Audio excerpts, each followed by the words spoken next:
In a stark reflection of the current political landscape, recent polls indicate that the Democratic Party is grappling with unprecedented levels of disapproval, marking a significant downturn in its public favorability. Following a tumultuous 2024 election cycle where the party lost both the White House and the Senate, the discontent among voters has reached alarming levels. According to an NBC News poll, only 27% of registered voters expressed a favorable opinion of the Democratic Party, the lowest rating recorded since polling began in 1990. Similarly, a CNN survey revealed that a mere 29% of respondents view the party positively, underscoring a broader crisis of confidence among its base. These polling numbers come at a critical juncture for the Democratic Party, which is facing internal divisions and external pressures as it attempts to navigate a political landscape dominated by a resurgent Republican Party. The intra-party rifts were particularly evident last week when Senate Minority Leader Chuck Schumer endorsed a Republican-led plan to avert a government shutdown, a move that drew sharp criticism from fellow Democrats. Amidst a backdrop of rising frustration, 65% of the Democratic base expressed a desire for their leaders to hold firm to party principles even at the expense of legislative progress.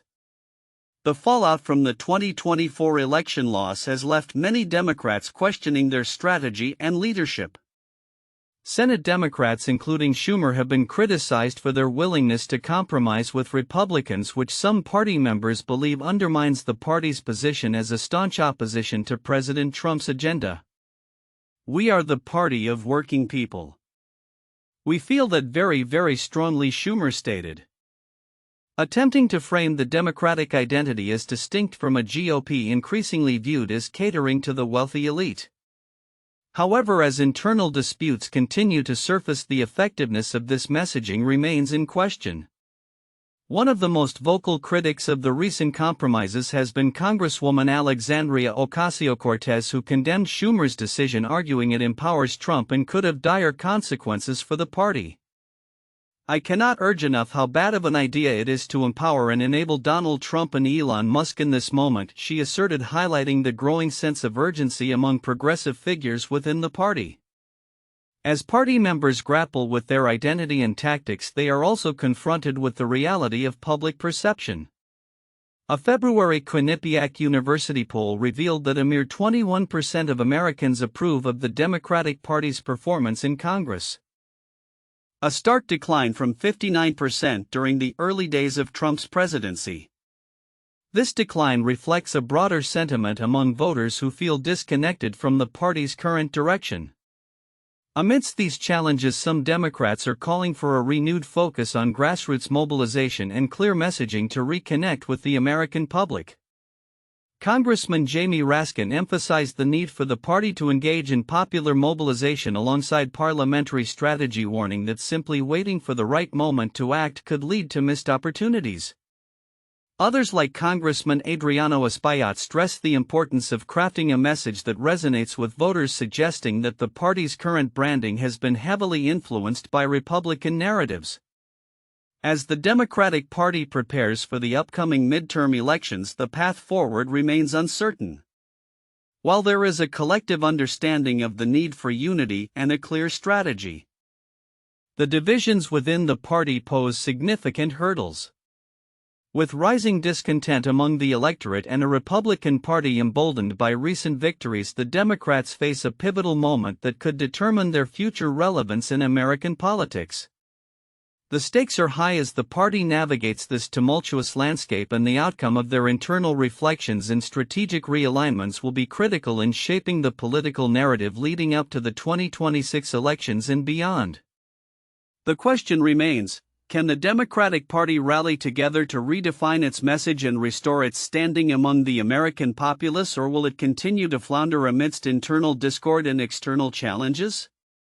As the political landscape evolves, all eyes will be on the Democrats to see how they respond to this momentous crossroads. In a striking shift from its historical stance, the Republican Party has increasingly aligned itself with the rhetoric of Vladimir Putin, raising eyebrows and concerns across the political spectrum. This transformation, spearheaded by Donald Trump's America First MAGA movement, marks a significant departure from the party's traditional view of Russia as an adversarial force, famously labeled the evil empire by Ronald Reagan during the Cold War. Recent events, particularly Trump's public rebuke of Ukrainian President Volodymyr Zelensky, have amplified accusations that the GOP is effectively acting as an arm of the Kremlin. In a dramatic statement following Trump's comments, Democratic Senator Chris Murphy expressed alarm, asserting that the White House was echoing Kremlin talking points. "Every single day you hear from the National Security Advisor and the President of the United States Kremlin talking points," Murphy reported during an appearance on CNN's State of the Union. His comments reflect growing concerns that the GOP's newfound affinity for Russia undermines long-standing American foreign policy principles. The roots of this realignment can be traced back to Trump's admiration for authoritarian leaders. Throughout his presidency, Trump has consistently praised figures like Putin, Xi Jinping, and Kim Jong-un, often expressing a preference for their strongman tactics over democratic norms. This admiration appears to have seeped into the GOP's collective consciousness, as evidenced by the party's increasing reluctance to acknowledge Russia's invasion of Ukraine and its ramifications. The fallout from Trump's recent confrontation with Zelensky, which included a demand for a public apology tied to American aid, illustrates how deeply this alignment has taken hold. Dmitry Peskov, spokesperson for Putin, even remarked with satisfaction on state television that the new U.S. administration's approach closely aligns with Moscow's vision, a chilling endorsement that underscores the depth of the shift within the GOP. Key figures within the party, including Steve Bannon, have long viewed Putin's Russia not as a threat but as a fellow champion of traditionalist values in opposition, where allegations of Russian interference and the infamous Trump Tower meeting raised significant concerns about the GOP's ties to Moscow. Polling from that period revealed a disturbing trend: many Republican voters began to view Russia as an ally. Fast forward to today, and the party's pro-Russian sentiments have only intensified. Recent commentary by prominent Republicans has echoed this trend, as figures like Tulsi Gabbard and Marjorie Taylor Greene have publicly defended Russian actions, attributing the war in Ukraine to perceived shortcomings in U.S. foreign policy rather than acknowledging Russian aggression. As Trump's influence remains strong within the party, the GOP continues to grapple with its identity in a post-Trump era. The departure of traditional conservatives from the party has paved the way for a MAGA-dominated landscape where dissenting voices have been marginalized. This shift raises questions about the future of the Republican Party and its foreign policy direction, particularly as the 2024 elections approach. The implications of this realignment extend beyond party politics. As the GOP embraces a narrative sympathetic to Russian interests, the United States' global standing and its commitment to democratic allies come into question. The evolving dynamics within the Republican Party could have significant ramifications for U.S. foreign policy and the country's role on the world stage. Looking ahead, as the GOP prepares for the upcoming midterms and the 2024 presidential election, the challenge will be whether it can reconcile its current alignment with the broader historical context of American foreign policy. With voters increasingly scrutinizing candidates' stances on Russia, the party's relationship with Moscow will likely remain a contentious topic shaping the political discourse in the years to come. In a significant political development, Congressman Tom Cole, Republican, Oklahoma, praised the recent passage of a full-year continuing resolution by the U.S. Senate, which is poised to ensure the federal government remains operational. The resolution, which is now headed to President Trump's desk for approval, is seen as a crucial step in maintaining essential services and programs for the American public. Cole emphasized the importance of unity among House Republicans, stating, "House Republicans don't just act, we deliver for the American people." He expressed gratitude for the bipartisan support that facilitated this legislative success, highlighting the critical operations and military funding that the bill secures. Cole's statement also critiqued the approach taken by some Democrats, who he accused of attempting to leverage chaos and fear to promote a government shutdown. He noted their strategy of trying to empower and enable a reckless shutdown did not win with votes or the public's opinion. According to Cole, the outcome serves as a lesson in the necessity of collaboration across party lines, pointing out that Republicans win when they stick together and that effective governance requires negotiation rather than confrontation. Looking ahead to the next fiscal year, Cole reiterated the importance of continued bipartisan efforts to foster a responsible fiscal environment.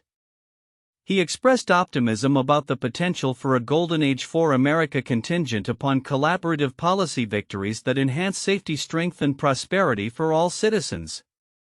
Meanwhile, on a state level, the Washington State Senate is gearing up for a busy week of legislative activity that includes critical discussions on affordable housing, healthcare, and child safety. Public hearings are scheduled for various proposed bills that aim to address pressing issues, including rent stabilization and the enhancement of child advocacy centers to better support children exposed to violence. The initiatives reflect a growing recognition of the need for comprehensive support systems for vulnerable populations and underline the importance of legislative action in ensuring safe and welcoming environments for all.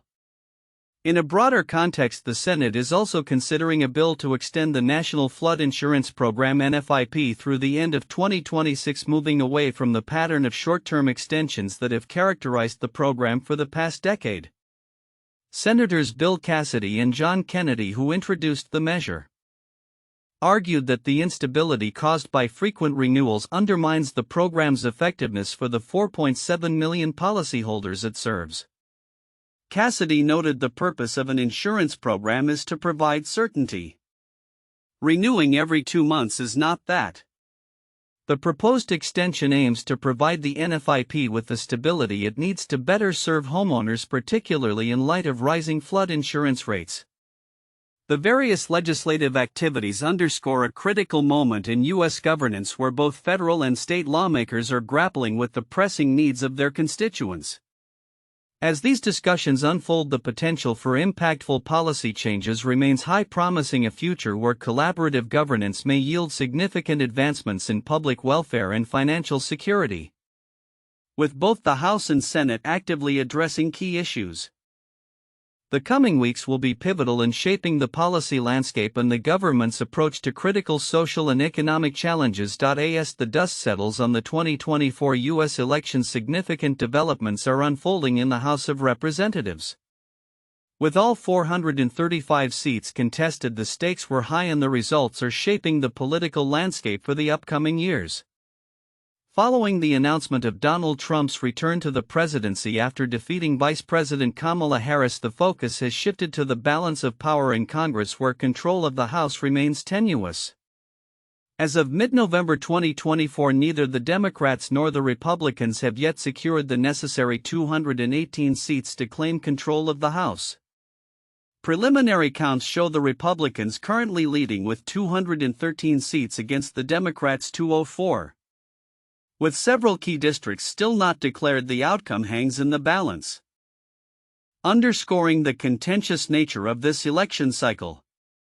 The races that remain uncalled include pivotal districts across Alaska, Arizona, California, Colorado, Iowa, Maine, Ohio, Oregon, and Washington, highlighting the regional diversities that could influence party dynamics in Congress. The implications of this election extend beyond mere numbers. With Trump's administration set to take office on January 20, 2025, and the Republicans having regained majority control of the Senate, the stage is set for a potentially contentious political climate. Analyzing the causes of these electoral outcomes reveals a blend of voter sentiment shaped by economic concerns, social issues, and the evolving political landscape post-pandemic. In the wake of these developments, ongoing dialogues between constituents and their representatives are crucial. Congressman Steve Cohen of Tennessee, for instance, has scheduled a town hall meeting to discuss the implications of the new administration and gather input from his constituents. Scheduled for March 18, 2025. The meeting promises to address pressing issues such as budgetary concerns, Social Security, and healthcare, reflecting the vital need for elected officials to engage directly with the electorate during these transformative times. However, not all representatives are stepping forward to engage with their constituents. Reports indicate that U.S. Representatives Scott Perry and Lloyd Smucker are unlikely to hold town halls this week, raising questions about accountability and transparency in political representation. Such discrepancies in engagement may further contribute to the growing disenchantment among voters. Amidst the political upheaval, the recent passing of former U.S. Representative Nita Lowey at the age of 87 serves as a poignant reminder of the long legacies that shape American politics. Lowey, who made history as the first woman to chair the House Appropriations Committee, dedicated her career to advocating for women and children, leaving a significant impact on legislation concerning education, healthcare, and social equity. Her death has prompted tributes from colleagues and political leaders, including New York Governor Kathy Hochul, who acknowledged Lowey's contributions to the state and nation. As the nation moves forward, the outcomes of the House races will undoubtedly influence the legislative agenda and the overall direction of government policy. With pressing issues looming from economic recovery to social reforms, the new Congress will need to navigate these challenges while staying responsive to the needs of the American people. The weeks ahead will be critical as the final results are tallied and the implications of this election are fully realized. In a surprising turn of events, the White House has faced scrutiny for allegedly disregarding a federal judge's order regarding deportation flights. The controversy, which has sparked debates about the balance of power between the executive and judicial branches, raises critical questions about immigration policy and its enforcement. This situation highlights the ongoing tensions in U.S. governance and the implications of executive action on legal rulings. Reportedly, the Biden administration has continued deportation flights despite a judge's directive to halt them. This judicial order was issued in response to concerns about the treatment of migrants and the potential violation of their rights. Critics argue that such actions undermine the rule of law and set a dangerous precedent for executive overreach. The administration's decision to ignore the ruling has prompted significant backlash from advocacy groups and civil rights organizations who view this as a blatant disregard for judicial authority. The executive branch cannot simply choose which laws to follow based on policy preferences, stated a legal expert familiar with the case. This not only challenges the independence of the judiciary but also poses ethical concerns regarding accountability in governance. As the situation unfolds, it underscores the complex dynamics at play in immigration enforcement, particularly as the U.S. grapples with increasing numbers of migrants at its borders. The implications of this controversy extend beyond legal ramifications. The Biden administration's approach to immigration has been a focal point of contention since the onset of his presidency. Critics argue that the administration's policies have not adequately addressed the humanitarian crisis at the southern border, leading to increased scrutiny from both sides of the political spectrum. While proponents of stricter immigration controls laud the administration's deportation efforts, opponents contend that these actions exacerbate the suffering of vulnerable populations. As the public discourse intensifies, the administration faces mounting pressure to reconcile its immigration strategies with judicial rulings. The potential fallout from this conflict could reverberate through the 2024 elections as candidates leverage the issue to galvanize their bases. The administration's handling of immigration policy will likely remain a polarizing issue, shaping public opinion and influencing future legislative agendas. In conclusion, the White House's alleged defiance of a judge's order on deportation flights highlights profound tensions within the U.S. political system, particularly concerning the balance of powers. As this situation continues to develop, it will be crucial to observe how the administration navigates these challenges and whether it will seek to realign its policies with judicial expectations. The future of U.S. immigration policy remains uncertain, but the implications of this case could have lasting effects on governance and civil rights in America.